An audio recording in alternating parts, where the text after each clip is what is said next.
When we have a team scenario, and you're part of a team, and it could be any sports team you want. Let's just say basketball because it's March Madness. So you got a sports team. You got a basketball team that you're on. And you're planning some big things. You're planning to go to this big tournament. You're planning to go through. You're going to win a championship. And you look over and half of your team is not there. How does that make you feel? And by the way, half your team's not there not because they're injured, not because they're sick. Half your team's not there because they just don't want to be there. What would you think of your team? What would you think of your teammates? Would you go, man, I got the best team in the world? Or would you say, that sorry bunch of, what would you say? Right? Let's be honest. You wouldn't think, hey, I got the greatest teammates in the world. You think, where are these people?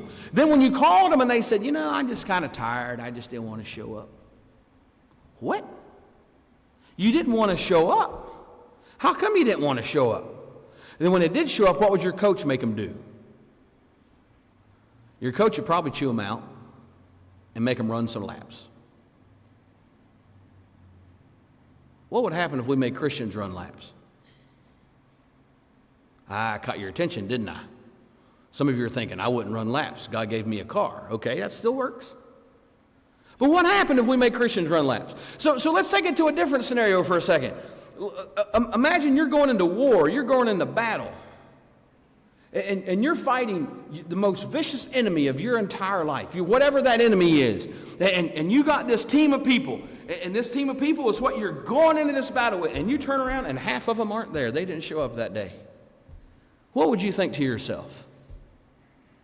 Would you think, I'm on the greatest team? I got the greatest army in the world? Or would you say, those sorry bunch of...